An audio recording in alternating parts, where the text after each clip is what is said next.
Saludo este mediodía a Carlos Rubio, él es gerente de riesgo político de Integralia Consultores, que nos tome esta entrevista, Carlos, porque es bien importante platicar contigo, sobre todo por este panorama que están planteando. Yo revisaba el de hace unos meses a en donde básicamente la planadora de nueva cuenta era Morena, pero han pasado las semanas, han pasado ciertas situaciones que quizá pudieron haber sido factores. Me gustaría iniciar contigo con este balance de lo que vamos de este proceso electoral. ¿Cómo lo ves? Hola Mitzi, buenas tardes. Muchas gracias por la oportunidad de platicar contigo y con el auditorio. Efectivamente, como comentas, en Integralia Consultores hemos dado un seguimiento muy puntual al proceso electoral de 2020-2021 desde que inició en septiembre. Inicialmente nuestra estimación era que Morena obtendría un triunfo arrollador como lo hizo en 2018, que se llevaría prácticamente todas las gubernaturas que están en disputa. En algún punto se habló incluso de 14 de las 15 gubernaturas en disputa. Sin embargo, a lo largo de estos meses nuestros escenarios electorales se han ido modificando y ahora creemos que el escenario más probable es este segundo que sale en la pantalla, en la que Morena mantendrá la mayoría absoluta en la Cámara de Diputados, es decir, el 50% más uno. Sin embargo, perdería la mayoría calificada y en ese sentido perdería la capacidad de reformar por sí mismo la Constitución. Tendría que entrar ya en una negociación con los partidos de oposición, lo cual supondría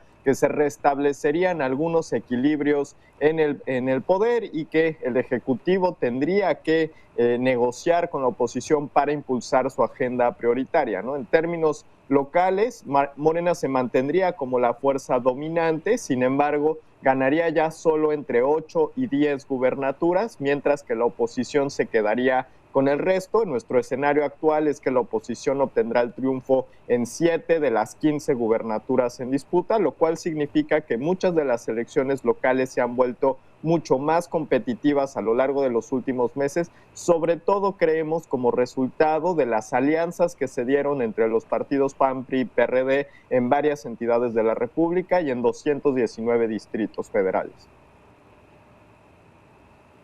Es decir, que estas alianzas están cumpliendo su objetivo de alguna forma de disminuir la fuerza que tiene como tal Morena junto con sus aliados. ¿O cuáles fueron estos factores para hacer estas modificaciones? Manejo de la pandemia, violencia que se ha venido registrando, decisiones en cuanto a temas económicos. ¿Qué es lo que arrojó este estudio? Sí, justamente creemos que uno de los principales factores es el de las alianzas de oposición, que sí están resultando competitivas en muchos estados. En segundo lugar, destacaría el perfil de los candidatos de oposición, que en varias entidades han resultado muy atractivos para la población, tienen arraigo entre la sociedad y han hecho una buena campaña desde que iniciaron las campañas hace un par de semanas en algunas entidades. Entonces eso les ha permitido atraer potenciales votantes. En tercer lugar, un factor que generalmente compite es que el partido en el poder suele tener una votación adversa en las elecciones intermedias porque ya hay un voto de castigo por promesas no cumplidas, ¿no? Y aquí habría que destacar que el presidente López Obrador sigue manteniendo niveles de popularidad muy altos, superiores al 60%, pero que no necesariamente se traducen en votos efectivos para Morena, ¿no? Creemos que hay una distancia entre la popularidad del presidente y los votos para Morena. Y en cuarto lugar, tiene que ver, yo creo, con el desempeño de las autoridades de Morena a nivel local, que tienen niveles de aprobación muy por debajo del presidente e incluso inferiores a gobernantes de oposición en varias entidades. Sí, efectivamente, Carlos, que hemos observado que las elecciones en el 2018, esta popularidad precisamente del presidente, sus mensajes, su imagen, todo lo que involucra al presidente de la República, ayudó para que otros que en realidad no hicieron campaña como tal, que no tenían unas propuestas sólidas o que no realmente no los escuchábamos como tal en la simpatía de las personas, arrasaron con toda esta situación, fueran o no fueran buenos candidatos. El desempeño ahora, después de todo este tiempo, pues creo que rinde resultados, pero negativos en el sentido del partido Morena. Ahora hablemos sobre violencia política. Hace un rato tocábamos el tema de Oaxaca con la violencia política de género, pero no solamente de género como tal. En términos generales, la violencia se ha ido incrementando. Podríamos decir que este proceso electoral ha sido de los más violentos de los últimos procesos, Carlos. Sí, en Integralia también hemos estado dando seguimiento al tema de la violencia política. De hecho, desde septiembre de 2020 hasta marzo de 2021 hemos contabilizado 137 incidentes de violencia política que han dejado ya 169 víctimas, de las cuales 118 fueron mortales. Y hay que destacar que de estas 118, 22 eran aspirantes a cargos de elección popular. La mayoría de estas víctimas se han ubicado a nivel municipal, eran funcionarios, exfuncionarios o candidatos locales y sobre todo se han concentrado en los estados del centro y sur-sureste de la República, con focos rojos de violencia muy importantes, como tú mencionas, en Oaxaca, pero también en Veracruz, en Guanajuato, en Guerrero y en algunas otras entidades de la República. Y bueno, lo que los datos nos dicen es que este se ha convertido por lo menos ya en el segundo proceso electoral más violento de la última década. El de 2018 sigue teniendo niveles superiores de violencia, sin embargo, pues bueno, le faltan a este proceso electoral poco menos de 60 días y creemos que los incidentes de violencia política seguirán aumentando. De hecho, es probable que conforme se acerca la jornada electoral, ya en los últimos meses, quizás en mayo, haya un repunte de estos incidentes y que en ese sentido se puedan superar las cifras de incidencia delictiva que tenemos registradas para 2018 y que este se consolide como el proceso electoral más violento. Y dime una cosa al respecto de este tema, ¿qué partido es el que ha resultado más afectado en medio de esta violencia y si han sido más candidatas o precandidatos hombres o mujeres?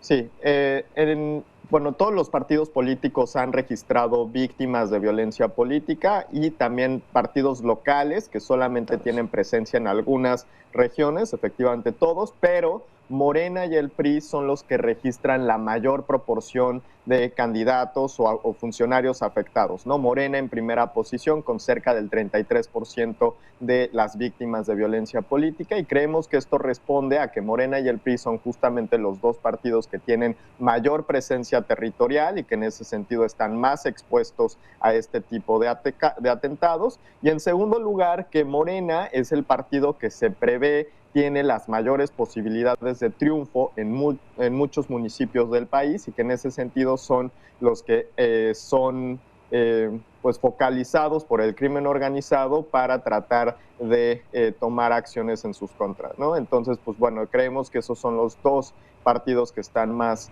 en riesgo.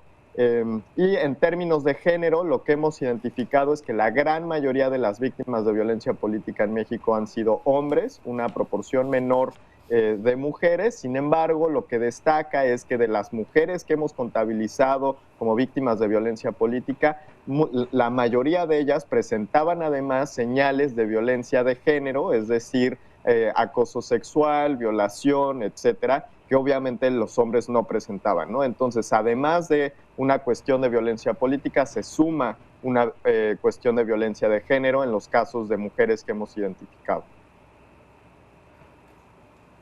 Qué complicado y qué lamentable que esto esté ocurriendo. Ahora, para terminar esta conversación contigo, Carlos, me gustaría que nos fuéramos al enfoque sobre la participación ciudadana, porque bueno, históricamente hemos visto que este tipo de elecciones intermedias o donde los estados no van a elegir gobernadores, pues no tiene poca participación, pero en el contexto en el cual nos encontramos de la pandemia, de la violencia, de la polarización que hay en nuestro país, ¿qué podría representar esta participación? ¿Habrá o no habrá? ¿Ustedes cómo lo están visualizando? Sí, efectivamente, como comentas, las elecciones intermedias suelen tener niveles de participación inferiores a las presidenciales. En los últimos 3 procesos electorales se encontró un promedio de 45% de participación de la lista nominal de electores. Sin embargo, creemos que en este proceso electoral hay 2 factores que juegan en dirección opuesta, ¿no? Por un lado está la contingencia sanitaria y el temor de que salir a votar pueda llevar un contagio que podría pues jugar en contra de las elecciones, reducir los niveles de participación ciudadana, y por el otro están los muy altos niveles de polarización política que han ido aumentando a lo largo de los 2 últimos años y que pudieran empujar a un mayor número de ciudadanos a salir a las urnas y ejercer el voto, además de que por primera vez en la historia se juntan elecciones concurrentes para gubernaturas en 15 estados y para alcaldías en 30 estados de la República. Entonces creemos que esa coincidencia entre elecciones para diputaciones y a nivel local gubernaturas y alcaldías ocasionará que haya un nivel de participación ciudadana más alta de la que se registró en los procesos electorales anteriores.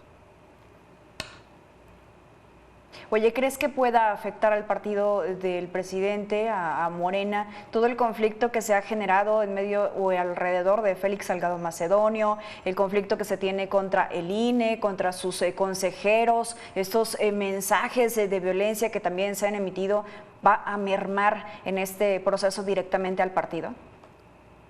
Sí, yo creo que ese es uno de los grandes riesgos de este proceso electoral, será un proceso altamente contencioso, sobre todo si Morena pierde la mayoría calificada en la Cámara de Diputados y sus candidatos pierden varias posiciones a nivel local. Es muy probable que el partido en el poder culpe al INE por un mal desempeño y que busque impugnar las decisiones ante el Tribunal Electoral. Será entonces un proceso complicado. Las descalificaciones contra el INE pues también ponen en riesgo la estabilidad del sistema democrático mexicano. Yo creo que una mayoría de la ciudadanía sigue teniendo confianza en el INE como una institución autónoma que toma decisiones a partir de lo que dicta la ley, y pues bueno, lo que yo creo que ocasionarán este tipo de descalificaciones será que siga aumentando la polarización política, que se siga dando esta división en la sociedad en 2 bloques opuestos que pues en última instancia podrían tener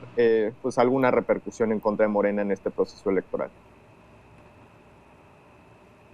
Ya veremos, Carlos, ya veremos cómo se va a estar desarrollando esta situación, va cambiando, van surgiendo nuevos asuntos y que al final, bueno, pues repercutirá en esas elecciones, o por lo menos esperemos que repercuta en esas elecciones del domingo 6 de junio. Te agradezco estos minutos para con Mega Noticias, Carlos Rubio, gerente de riesgo político en Integralia Consultores.